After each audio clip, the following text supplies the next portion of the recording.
Hello all and welcome to shortcut Guru. ఈ వీడియోలో నేను మీకు పాలిండ్రోమ్ నెంబర్ ప్రోగ్రామ్ అయితే ఎక్స్ప్లెయిన్ చేద్దాం అనుకుంటున్నా.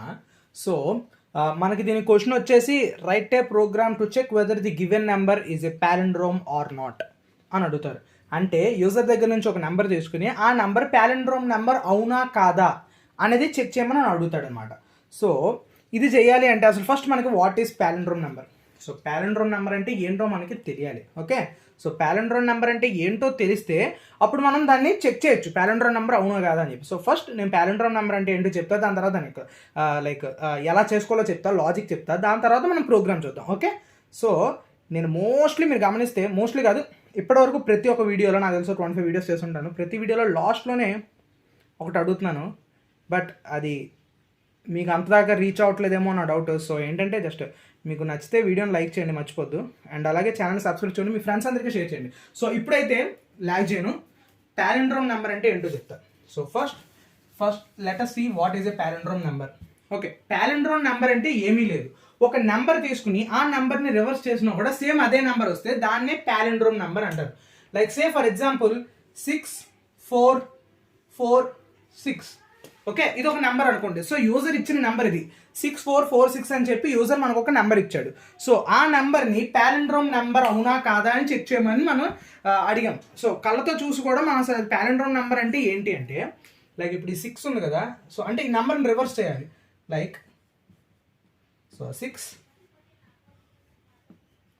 4 4 అండ్ 6446 చూసారా, ఇలా రివర్స్ చేసినా కూడా సేమ్ ఫస్ట్ ఇచ్చిన నెంబర్ అండ్ అలాగే ఇప్పుడు మనకు వచ్చిన నెంబర్ రెండు సేమ్ అనమాట. సో 6446ని రివర్స్ చేసినా కూడా 6446 ఉంటుంది. లైక్ మన తెలుగులో వికట కవి, కిటికీ ఇలాంటి పదాలు ఉన్నాయి కదా, ఆ వర్డ్స్ లాగా అనమాట.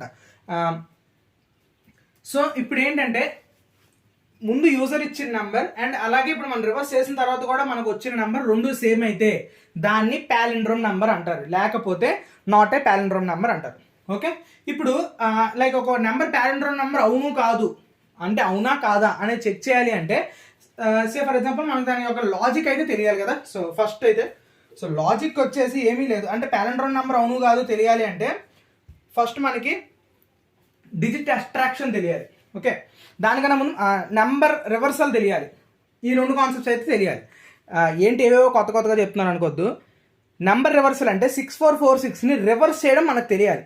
రివర్స్ చేయడం తెలిస్తేనే కదా సో రెండు అవునా కాదా అని మనం కంపేర్ చేయొచ్చు. లైక్ ఏముంది కంపేర్ చేయాలంటే ఇఫ్ యూజ్ చేసేస్తే అయిపోయింది. ఓకే, సో అంటే 6446ని రివర్స్ చేసిన అంటే రివర్స్ చేయడం ఎలానో మనకు తెలియాలి. రివర్స్ చేయాలి అంటే ఒక్కొక్క డిజిట్ని బయటకి తీయాలి కదా. అంటే ఇప్పుడు ఈ 6446 రివర్స్ చేయడం అంటే ఇలా తిప్పేయడం కాదు కదా ప్రోగ్రామ్లో. సో ఒక 6ని బయట తీయాలి, తర్వాత 4ని బయట తీయాలి, 4ని బయట తీయాలి, మళ్ళీ 6 బయట తీయాలి, పక్కన పెట్టి చూడాలి, రెండు కంపేర్ చేయాలి. ఓకే, సో అలా చేయడం కోసం మనకి ఏం రావాలి అంటే డిజిట్ ఎక్స్ట్రాక్షన్ అంటారు, ఎక్స్ట్రాక్షన్. సో డిజిట్ని ఎక్స్ట్రాక్ట్ చేయడం మనకు రావాలంటే బయటకు తీయడం రావాలి. ఓకే, నెక్స్ట్ ఇంకేం రావాలన్నాను, రివర్స్ ఆఫ్ డిజిట్ రావాలి అంటే ఆ నెంబర్స్ని రివర్స్ చేయడం. రివర్స్ ఆఫ్ డిజిట్ కాదు, reverse of number. Okay, so డిజిట్ని ఎక్స్ట్రాక్ట్ చేసుకుని నెంబర్స్ని రివర్స్ చేయడం వస్తే ప్రోగ్రామ్ చాలా సింపుల్ అనమాట. సో కంగారు ఏం పడద్దు, ప్రోగ్రామ్ అయితే ఇప్పుడు నేను చెప్తున్నాను. సో చూస్తున్నారు కదా ప్రోగ్రామ్ అయితే ఇదనమాట. సింపుల్గా ఎక్స్ప్లెయిన్ చేస్తాను లైన్ బై లైన్, తెలుసు కదా, కంగారు పడద్దు. So #include hdavo.h void main ఈ లైన్స్కి మీనింగ్ మీకు తెలుసు. కొన్ని వేరియబుల్స్ నేను డిక్లేర్ చేసుకున్నాను, లైక్ ఇంటీజర్ సంబంధించి వేరియబుల్స్ ఏంటంటే n remainder sum equal to 0 temp అని చెప్పి నేను 4 వేరియబుల్స్ని డిక్లేర్ చేసుకున్నాను. ఒక్కొక్కటి ఎందుకు యూస్ చేశానో మీకు ఫర్దర్గా ప్రోగ్రామ్ చూస్తే అర్థమవుతుంది. నెక్స్ట్ యూజర్ దగ్గర నుంచి నెంబర్ తీసుకోవాలి కదా. సో యూజర్ తెలియాలి కాబట్టి printf enter number and scanf percentage address of n. Okay, so nలో యూజర్ ఇచ్చిన నెంబర్ని మనం స్టోర్ చేసుకున్నాం. ఎగ్జాంపుల్తో పాటు ప్యారలల్గా చెప్పేస్తాను. ఎగ్జాంపుల్ సేమ్ ఇందాక మనం తీసుకున్న నెంబర్ తీసుకుందామా, 6446. ఓకే, సో ఇది ఎగ్జాంపుల్ నెంబర్ మన దగ్గర ఉన్నది. సో 6446 అనే నెంబర్ ఇప్పుడు యూజర్ ఇచ్చాడు. ఇప్పుడు టెంప్ ఈక్వల్ టు n అన్నాను అంటే మీకు సిలో ఏం జరుగుతుందని చెప్తున్నానంటే ప్రతిసారి రైట్ సైడ్ ఉండేది లెఫ్ట్ సైడ్కి అసైన్ అవుతుంది అండ్ అలాగే రైట్ సైడ్ ఆపరేషన్ జరిగిన తర్వాత లెఫ్ట్ సైడ్కి అసైన్ అవుతుంది. ఓకే, సో ఎప్పుడు కూడా రైట్ సైడ్ ఉండేది లెఫ్ట్ సైడ్ దానికి అసైన్ అవుతుంది. సో ఇప్పటిదాకా ఇది n, సో nలో ఉండే వాల్యూ అనమాట. ఇది 6446 అనేది nలో ఉన్న వాల్యూ. అండ్ అలాగే ఇప్పుడు ఈ nని టెంప్లో కూడా స్టోర్ చేయమని అడుగుతున్నాం. అంటే సేమ్ ఇదే నెంబర్ ఈక్వల్ టు టెంప్ అనమాట. సో అంటే ఈ టెంపరీగా 6446ని స్టోర్ చేస్తున్నాం. ఓకే, స్టోర్ చేసి ఉంచాం అంటే టెంప్లో కూడా ఇప్పుడు 6446 ఉంది. నెక్స్ట్ వైల్ లూప్ రాసుకున్నాం, ఎందుకంటే అది అక్కడ మనం కొన్ని ఆపరేషన్స్ చేయాలి. ఆపరేషన్స్ ఎప్పటిదాకా జరగాలి అంటే ఎన్ కన్నా 0 కన్నా ఎన్ వాల్యూ గ్రేటర్ దాన్ ఉన్నంత వరకు మనకి కొన్ని ఆపరేషన్స్ జరగాలి. ఆ ఆపరేషన్స్ ఏంటో కూడా చెప్తాను. సో ఆ ఆపరేషన్స్ జరుగుతుండాలి కాబట్టి సో వైల్ రాసుకున్నాం. So while n greater than 0, ఎన్ అనేది 0 అవ్వకుండా ఉన్నంతసేపు ఏం చేయాలట, రిమైండర్ అని చెప్పి నేను ఒక వేరియబుల్ డిక్లేర్ చేసుకున్నా, REM అని చెప్పి. Okay, remainder equal to n%10. Okay, ఇది ఏంటి అంటే లైక్ ఇప్పుడు n అనేది ఇప్పుడు ఆ 6446 ఉంది కదా, 6446 10తో నేను డివైడ్ చేస్తే నాకు వచ్చే రిమైండర్. పర్సంటైల్ యూజ్ చేసామంటే రిమైండర్ వాల్యూ వస్తుంది. పర్సంటైల్ అంటే ఇదనమాట, లైక్ పర్సంటేజ్ సింబల్. అదే కనుక మనం స్లాష్ యూజ్ చేస్తే మనకి రిమైండర్ కాదు, మనకు వచ్చేది కోషియంట్ వాల్యూ. ఓకే, ఈ విషయం తెలుసు కదా మనకి. సో ఇప్పుడు నాకు రిమైండర్ వాల్యూ వస్తుంది. 6446 10తో డివైడ్ చేస్తే నాకు రిమైండర్ ఏం మిగులుతుంది అంటే 6 మిగులుతుంది. ఓకే, ఈ లాస్ట్ 6 అనమాట మోస్ట్లీ. ఓకే, సో ఆ 6 మిగిలింది, ఆ 6 అనేది ఇప్పుడు రిమైండర్లో ఉంది. ఓకే, ఇప్పుడు ఏముంది రిమైండర్లో, రిమైండర్ ఈక్వల్ టు 6 చేశాక ఎప్పుడు n%10. n అంటే ఏంటి, 6446. 6446 10తో డివైడ్ చేస్తే 6 అనేది నా రిమైండర్. ఓకే, నెక్స్ట్ సమ్ అని చెప్పి నేను ఒక వేరియబుల్ డిక్లేర్ చేసుకున్నా, అండ్ అలాగే దాంట్లో 0 అనే వాల్యూ ఆల్రెడీ అసైన్ చేశాను. సో సమ్ ఈక్వల్ టు 0 ఉంది. ఓకే, సమ్ ఈక్వల్ టు 0 ఉంది, బాగుంది. ఇప్పుడు some equal to sum star 10 plus reminder అన్నాడు. అంటే some equal to some into 10 plus reminder. అంటే సమ్లో ఉండే వాల్యూని 10తో డివైడ్ చేసి దానికి రిమైండర్ యాడ్ చేసి ఆ వచ్చే ఆన్సర్ని మళ్ళీ సమ్లో స్టోర్ చేయమని అడుగుతున్నాం, అంతే కదా. సో సమ్లో ఏముంది, 0 ఉంది. So 0 into 10, 0 into 10, 0 into anything 0నే కదా మనకి.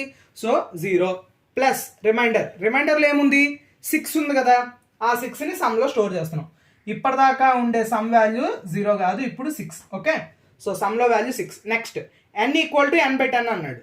అంటే nలో ఏమైతే ఉందో దాన్ని బై 10 చేయాలి, అర్థమవుతుందా. బై 10 చేస్తే ఇప్పుడు కోషియంట్ అనమాట. కోషియంట్ ఏమొస్తుంది అంటే 644 వస్తుంది. ఓకే, లైక్ అంటే ఇప్పుడు nలోకి ఏమొస్తుంది, n ఈక్వల్ టు n/10 అంటే 6446 బై 10.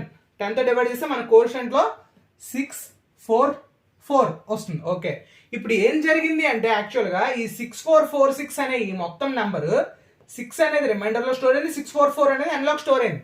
అంటే ఒక డిజిట్ని మనం ఎక్స్ట్రాక్ట్ చేసాం. సో డిజిట్ ఎక్స్ట్రాక్షన్ జరిగింది. ఓకే, ఇక్కడ దాకా వైల్. సో ఇప్పుడు మళ్ళీ వైల్ లూప్ అయితే కంప్లీట్ అయిందో లేదో ఒకసారి మళ్ళీ వెళ్ళి కండిషన్ చెక్ చేస్తుంది. కండిషన్ ఏంటి, n గ్రేటర్ దాన్ 0 అంటే 644 ఈజ్ గ్రేటర్ దాన్ 0. 0 కన్నా 644 పెద్దదే కదా. సో కండిషన్ ట్రూ, లోపలికి వస్తుంది మళ్ళీ. So remainder equal to n%10 same. So nలో ఏముంది, 644 ఉంది. 644ని 10తో డివైడ్ చేస్తే ఇప్పుడు మనకి రిమైండర్ ఏం మిగులుతుంది, ఇప్పటిదాకా 6 ఉంది, ఇప్పుడు 4 వస్తుంది. Okay, and sum equal to sum star 10 plus remainder. సమ్లో ఏముంది, 6 ఉంది. 6 ఇంటూ 10 60 ప్లస్ రిమైండర్లో ఏముంది 4. సో సమ్లోకి ఏమొచ్చింది, 64 వచ్చింది. చూస్తున్నారు కదా. సో 64 అనేది మనకి సమ్లోకి వచ్చింది, బాగుంది. Next n equal to n/10. nలో ఏముంది, 644 ఉంది. 644ని 10తో డివైడ్ చేస్తే కోషియంట్ 64 అనమాట. కావాలంటే మీరు చెక్ చేసుకోండి ఒకసారి క్యాలిక్యులేటర్లో. సో 644ని 10తో డివైడ్ చేస్తే మనకి కోషియంట్ 64. ఓకే, ఇది. ఇప్పుడు మళ్ళీ కండిషన్ చెక్ చేస్తాం. 64 is greater than 0, condition true. Condition true అయితే లోపలికి రావాలి. లోపలికి వచ్చాక రిమైండర్ n%10.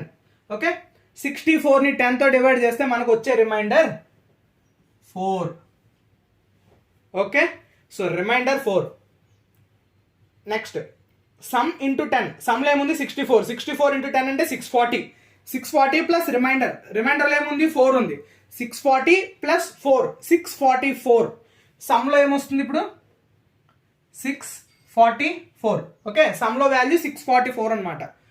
నాకు తెలిసి ఇదివరకటి మీద మన వీడియోస్ కొంచెం క్లారిటీ అయితే ఇంక్రీజ్ అయింది ఈ వీడియోకి, అండ్ ఇది పక్కగా కంటిన్యూ అవుతుంది. కొత్త మొబైల్ తీసుకున్నా, సో క్లారిటీ అనేది ఇలాగే ఉంటుంది అనమాట.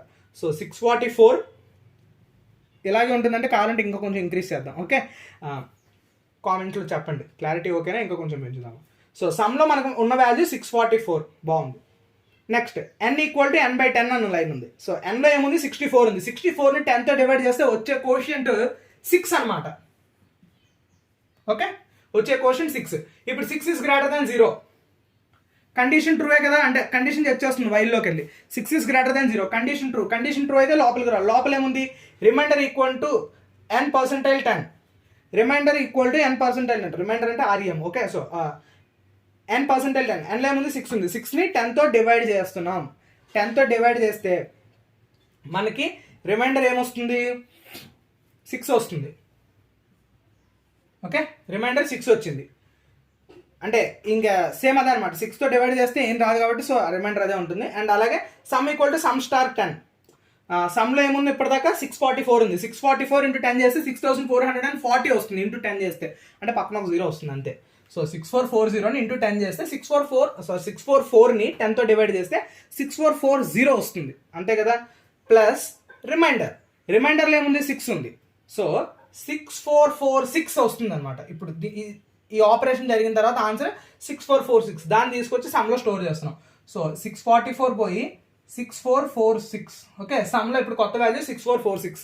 Next n equal to n/10. Okay, nలో ఏముంది వాల్యూ 6 ఉంది, 6/10, 6ని 10తో డివైడ్ చేస్తే మనకి ఏం రావాలి, 6ని 10తో డివైడ్ చేస్తే కోషియంట్లో 0 అనేది ఉంటుంది, ఎందుకంటే మన డెసిమల్స్కి వెళ్ళడం కోసం ఇంకా 0 పెట్టేస్తుంది. దాని తర్వాత మనకి ఫ్లోట్ వాల్యూస్ కాదు కాబట్టి అది ఇవ్వదు, సో 0 అనేది మిగులుతుంది. So n value 0. ఇప్పుడు nలో 0 వచ్చింది. సో ఇప్పుడు కండిషన్ చెక్ చేస్తుంది, 0 is greater than 0, condition false. ఎప్పుడైతే వైల్ లూప్లో ఒక కండిషన్ ఫాల్స్ అవుతుందో బయటకు వచ్చేస్తుంది. బయటకు వచ్చేసాక ఏం రాసింది, ఇఫ్ కండిషన్ రాసాం. ఏం రాసాం, if temp double equal to some అన్నాం. సో టెంప్లో ఏముంది 6446 ఉంది అంతేనా, 6446. Okay, double equal to some అన్నాం. సమ్లో ఏమొచ్చింది అంటే n పక్కన రాస్తాను ఇలా కిందకి. సో ఏమొచ్చింది 6446 కదా వచ్చింది.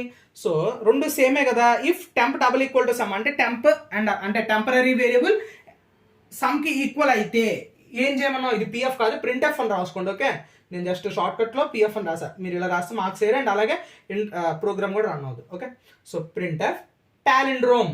సో మనకి పాలిండ్రోమ్ అని చెప్పి ప్రింట్ అవుతుంది, అర్థమైందా.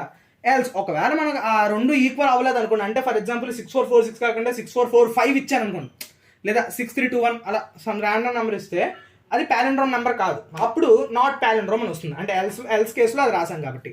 సో ఈ వీడియోకి అయితే ఇంతే, నాకు తెలిసి మీకు అర్థమైంది అనుకుంటున్నాను. మీకు అర్థమైంది కాబట్టి వీడియో మీరు ఇక్కడ దాకా చూస్తున్నారు. మీకు అర్థమైనప్పుడు మరి మీ ఫ్రెండ్స్కి కూడా అర్థమవుతుంది కదా. వీడియో స్టార్టింగ్లో చెప్తున్నాను అండ్ అలాగే ఎండింగ్లో కూడా చెప్తున్నాను. ఈ వీడియో మీకు నచ్చితే వెంటనే ఈ వీడియోని లైక్ చేయండి, మీ ఫ్యామిలీ అండ్ ఫ్రెండ్స్తో ఈ వీడియోని షేర్ చేసుకోండి. మీ సలహాలు సూచనలు నా కామెంట్స్ ద్వారా తెలియజేయండి. వీటన్నిటితో పాటు మర్చిపోకుండా మన ఛానల్ని సబ్స్క్రైబ్ చేయండి. నోటిఫికేషన్స్ కోసం పక్కనే ఉండే బెల్ ఐకాన్పై క్లిక్ చేయండి. థ్యాంక్ యూ అండ్ జై హింద్.